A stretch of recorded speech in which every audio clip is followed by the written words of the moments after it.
I always define poetry as a language adequate to one's experience. People spend a lot of time going to shrinks, psychiatrists, trying to get the story of their life straightened out. When people say to me, "Aren't poets crazy?" I say, come on, they're not crazy. They're actually some of the sanest people I've ever met, and I've met a lot of poets in my life. And it's partly because they've spent their lives sifting through language, sifting through the stories of their lives, trying to sort things out, to get the exact phrases, to let the language somehow not just mirror their experience, but somehow embody it as well. In this poem called West Mountain Epilogue, I think about my whole life and take it back to the moment in Scranton, Pennsylvania.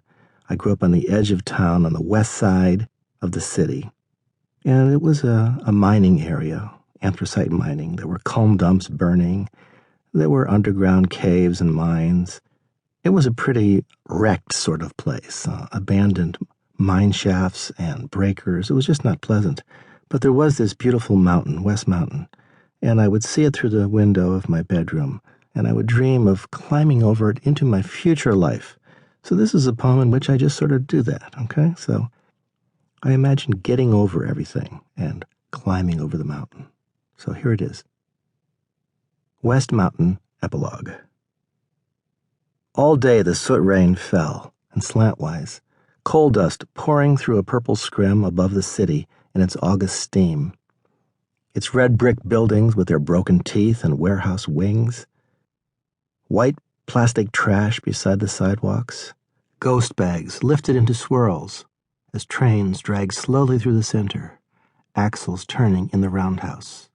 In the weedy rail yard, where the rooftops hummed in drizzle like a silent migraine in the damp, hot drowse.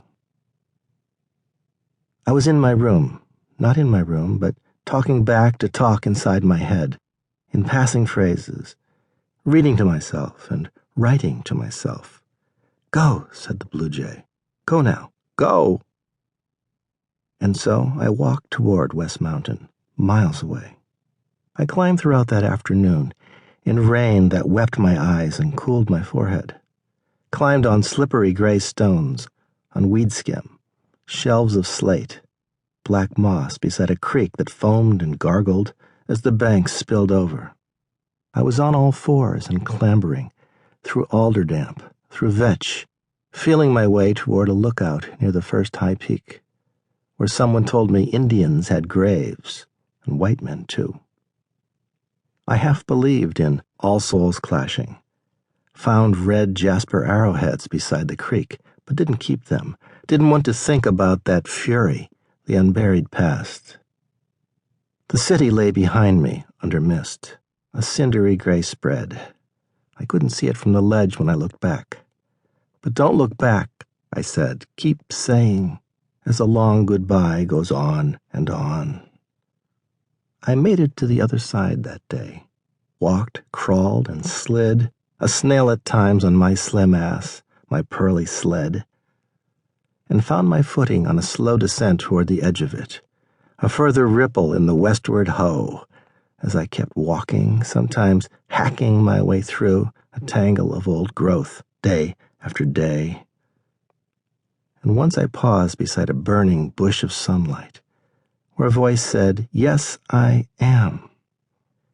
And then a rainbow spread before me, and I heard the feet of many pilgrims, and knew I'd left that Lackawanna light forever and for good.